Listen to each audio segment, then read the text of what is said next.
So I did ayahuasca for the first time last month. In fact, I did 4 ceremonies in a row. And in this video, I'll share with you how I felt going into the ceremonies, the actual ceremony experiences themselves, what I got out of the ceremonies, where I did the ceremonies, and I'll give you the top 3 recommendations that I would give you if you want to try ayahuasca for yourself. Now keep in mind, this video is for informational and educational purposes only, and is not medical advice of any kind. I am not a doctor. And if you're thinking about doing ayahuasca, please consult a physician beforehand, because there are some health considerations that you need to take into account. Okay, so the first thing I want to get into is why I decided to try ayahuasca. And for me, I was really interested in these psychedelic treatments, like with LSD, MDMA, ayahuasca, peyote, etc., etc.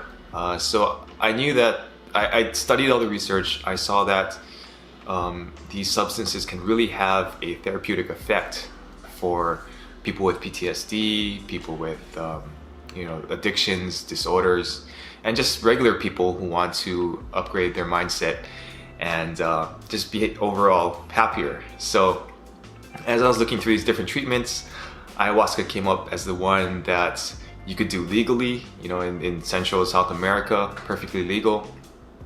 It had a great safety record.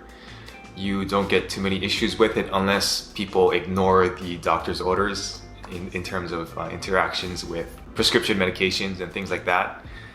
And there were quite a few facilities that could do the ceremonies in a clean, well-supported space with experienced shaman. And I think that's really important. And I watched a ton of YouTube videos before making my decision. And what it seemed like to me was, if people went in there with an open mind and the willingness to do the work to improve themselves, then they got a tremendous gift after participating in these ceremonies. If people fought it and they thought, oh, this is BS, then they didn't get too much out of it. But I was willing to put in the work, go in there, and potentially have a very profound healing experience. I wanted to improve certain things about myself that I've been carrying around for all of my life, and I just couldn't figure out why those things were there. Things like hesitation, things like not being able to express myself completely, feelings of guilt and shame. I didn't know where they came from, because I didn't know anything in my past that would have caused me to feel like that. So it was just really weird that I would have those kinds of feelings, right? And those are the feelings that I felt were holding me back in life and really not allowing me to express my full potential. And that's why I sought out ayahuasca as a potential treatment for these limiting beliefs.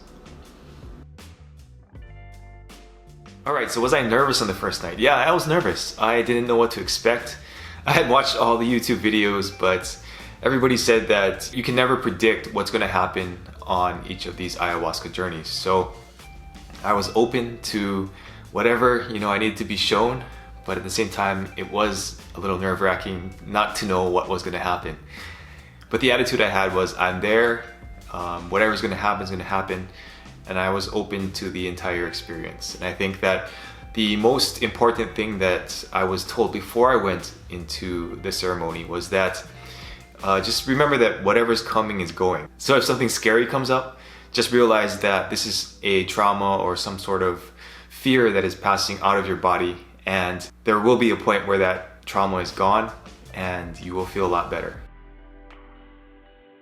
Alright, so on the first night, I took my first drink. I took a full cup. I sat down and I focused on the first intention that they told us to focus on, which was, show me who I've become. So I sat down and I let the ayahuasca settle for a little bit, and then I decided to lie down.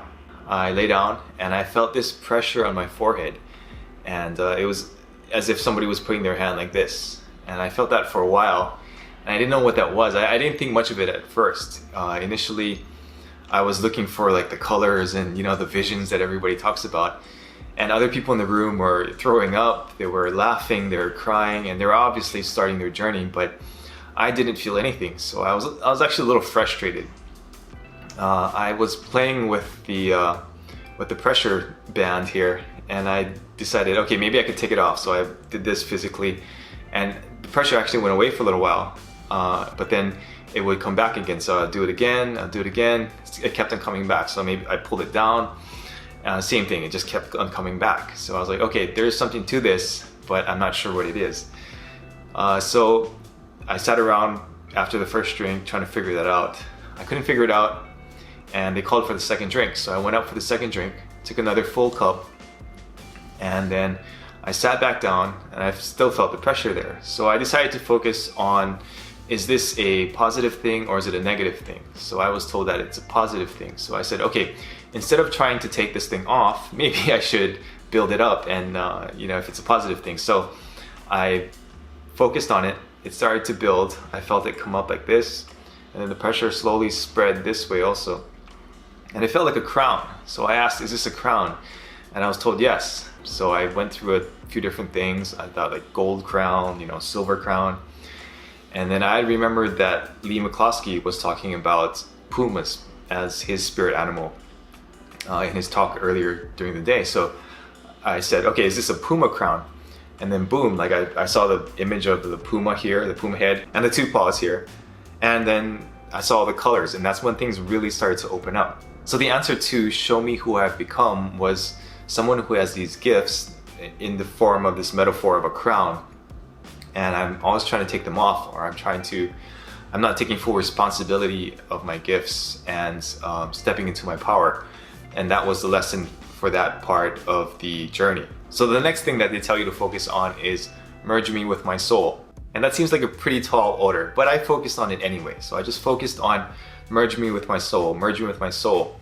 And as I was lying there, I felt my wrist kind of pop up like this on the cushion.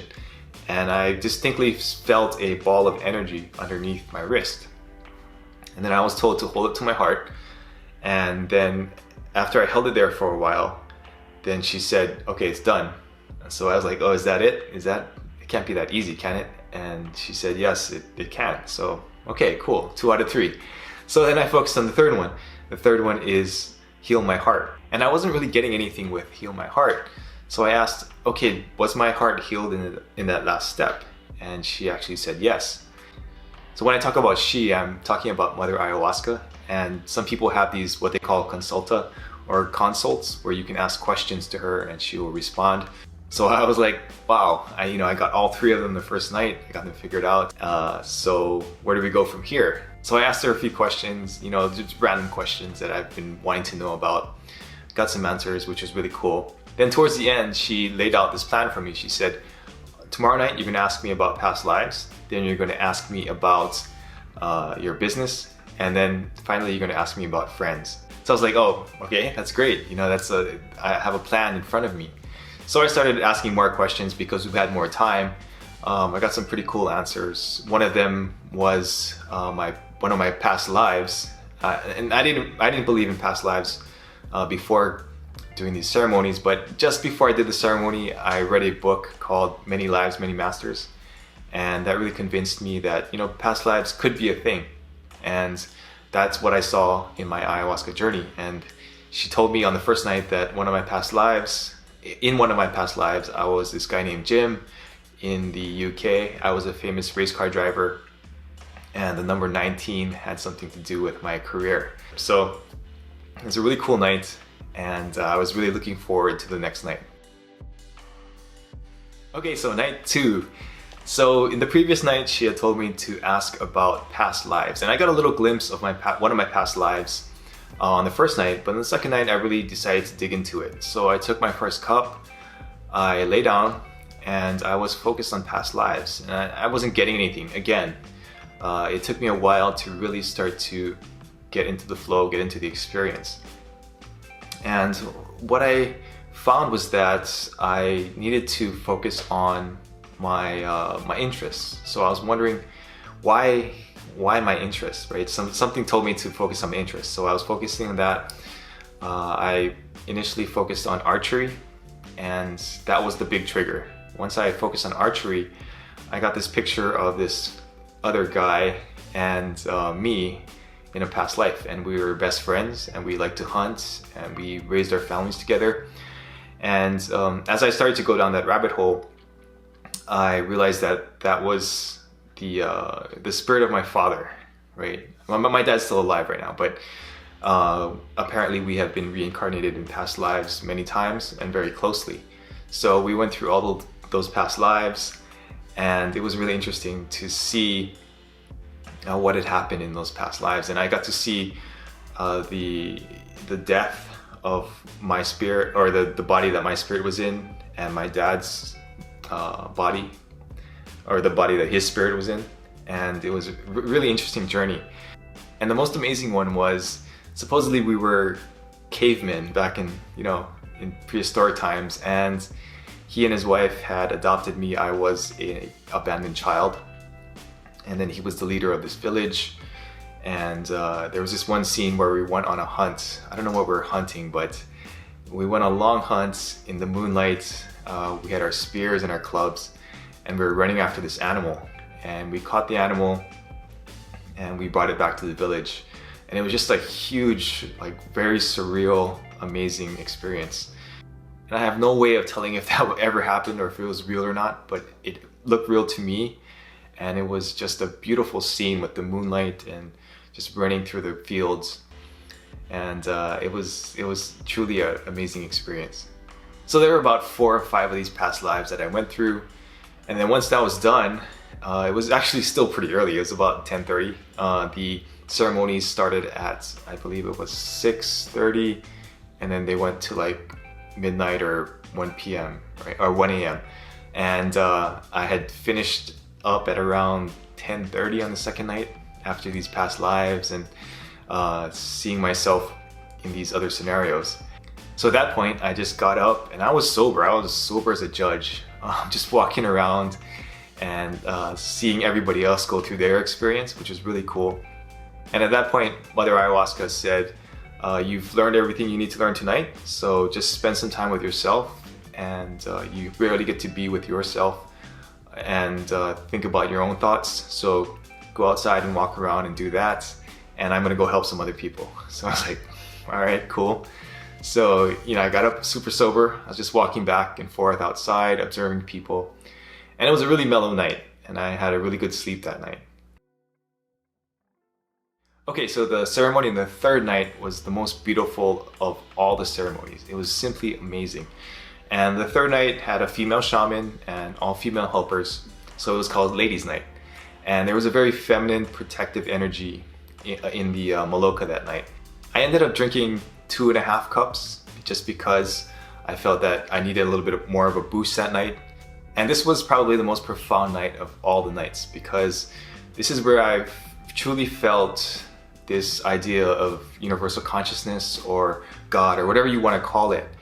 And I experienced how limitless this power could be. And that sounds kind of weird, but once you're in that state and you can see where all of these great ideas of the world came from, and if you can channel even just a little bit of this energy into this life, then you can create some amazing things. And at first I was a little awestruck because this experience told me that I had ended poverty, I had ended racism, I had healed Donald Trump, I had done all these cool things, and I didn't think I was capable of that, but in that space I was able to do that.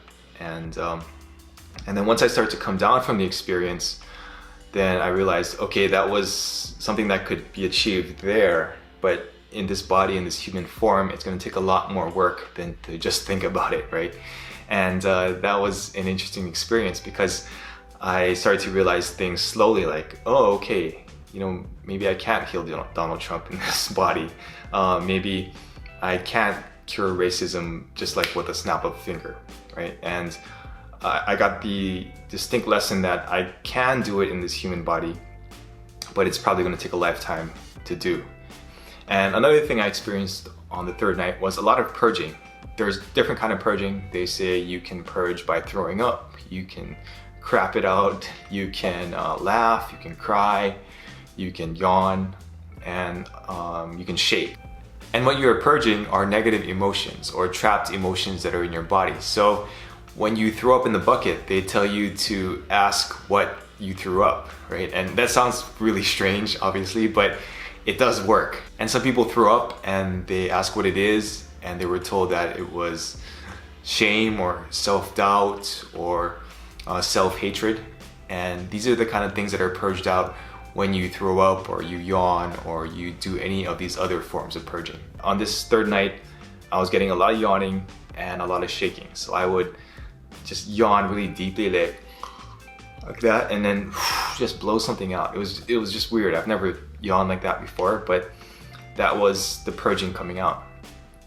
And sometimes I would ask a question also, and I would get a distinct like head nod. My head would nod like this, and I wasn't controlling it, but it was a clear answer to a question, which was pretty cool, a little freaky, but I learned to trust it, and I think that's part of trusting the process, and that's something that I got from the third night also. And they had a live band there, and it was just so amazing. The energy in the room was so high, and I was told to ask about my business on the third night, and I was thinking that I would get these strategies, for my business or whatever, but the whole night, the only thing that I saw was be the baby Hugh and play. And that was just a message that in order to succeed in my business or to take my business to the next level, it needs to be fun. And the whole time I was there, I was just like involuntarily dancing. And it sounds weird, but my hands were moving, my head was moving. I was, moving to the music. I was shaking sometimes, and I just didn't judge it. I just let it come out, let it happen, and it was just a really amazing experience. And I was still drunk at the end of the night. I went home. I was pretty drunk, falling asleep, but it was a amazing experience, and that is something that I will always keep with me.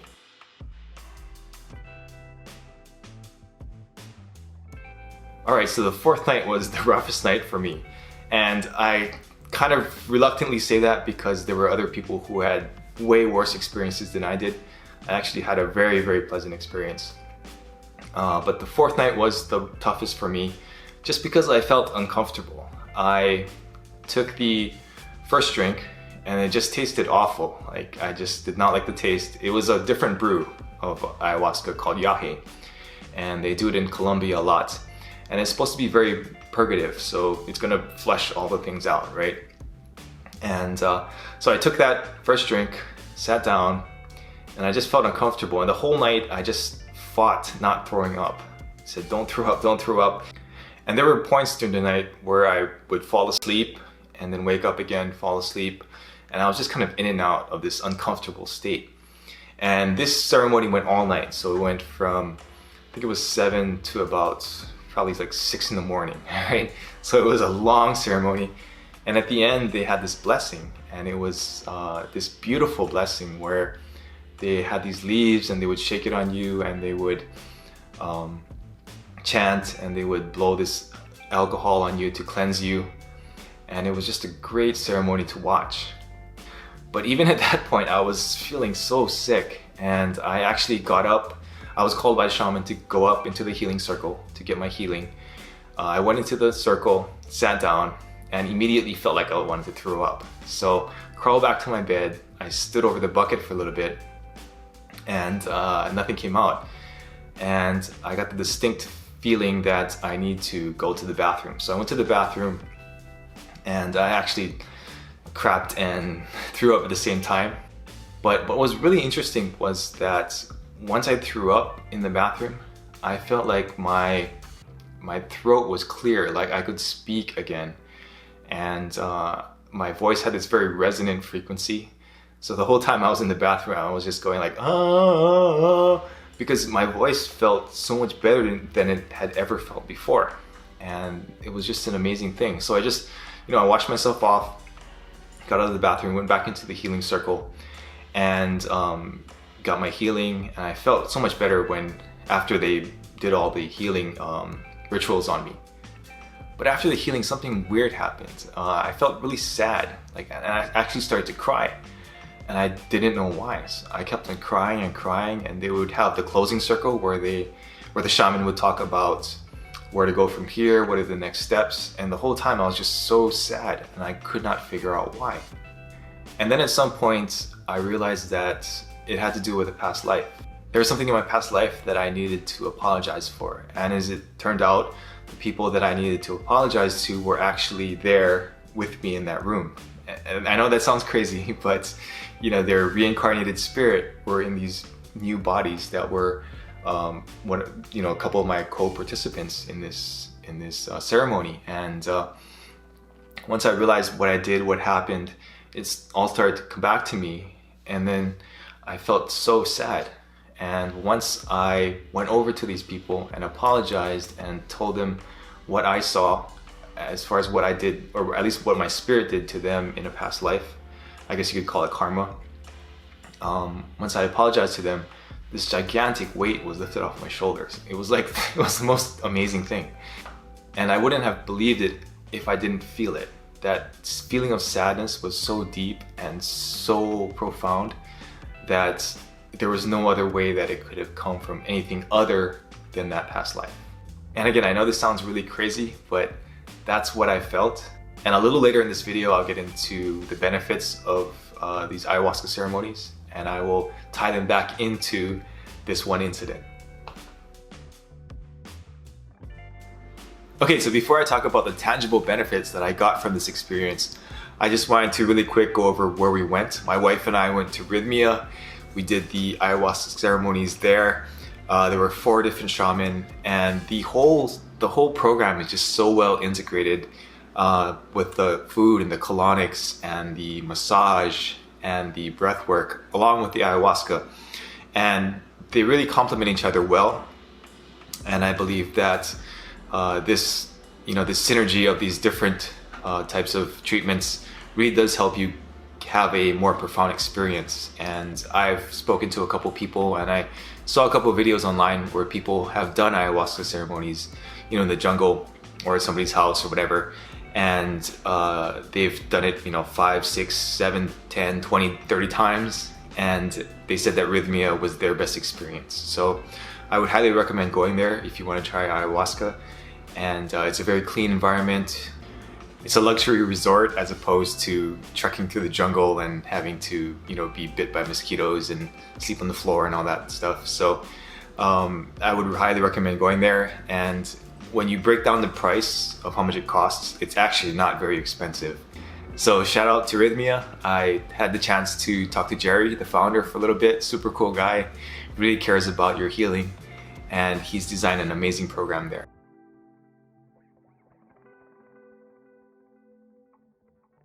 All right, now let's get into the results. How did this really help me? I mean, all these visions are great and everything, but if it doesn't help you in the end, then it's really not worth the whole lot, right? So in my case, there were basically 3 things that it helped me with. Number 1, I don't feel those feelings of guilt and shame that I've had all my life. And I always wondered why that was, but now I know the reason. And that's totally gone. It's amazing, just totally gone. And these feelings that I carried with me were tied to that event that I had to apologize for. Number 2, I find it a lot easier to express myself. So I can talk more freely. I don't stumble over my words as much anymore. And you can see this if you watch my previous videos. I used to do a lot of editing, but now I can make a video more continuously and not have to cut out so many parts. So that's been a huge thing for me. And I definitely feel more comfortable talking to people that I don't know. And last, but certainly not least, I have a greater connection to the people around me, to the world in general, and just this feeling of universal consciousness that I never had before. And we used to go to church as kids, and you hear people talking about this and that in religion or whatever, but I never really felt it. I knew most of that was, they were trying to explain something, but it seemed like they hadn't actually experienced it. And now that I've experienced it, I realize what all these religions are trying to talk about. And I just want to progress and keep going down that route and develop myself more spiritually. So that's been a huge gift, and I am really grateful for that experience. If you are ready to take the leap and try an ayahuasca ceremony for the first time, then there are 3 things that I would recommend. First, keep an open mind. Whatever comes to you will come, and don't fight it, don't question it, just go with the flow. And I think if you do that, it'll make the experience a lot more useful, a lot more pleasant, and you won't you have all this confusion and possibly anger and sadness that can come with fighting the process. Second recommendation is to go to a place that has experienced shaman or therapists, and make sure that they speak English or that there are good translators there, because you really need to know what's going on. And if they can't explain it to you, then that can actually cause more trauma within your body and leave you with more questions than you came with. So make sure that there's a place where they explain things to you correctly. There's a program to help you integrate what you learned into your real life. And just, people who are there to support you and really care about you healing, instead of just giving you the medicine and just, sending you on your way. And finally, most of these ayahuasca retreats have a dieta, or a diet that you should follow before you go in there. And the diet really helps to clean you out and make you a more receptive vessel to ayahuasca and what ayahuasca can do for you. So if you follow that, then you give yourself the best shot at having a healing experience. Alright, so that was my first ayahuasca experience. I hope you found this information useful. I hope it fills in some of the blanks that you may have, or some questions that you may have about the process and how it works. And if you have any questions, leave them below, or feel free to contact me on my website. Thanks for watching.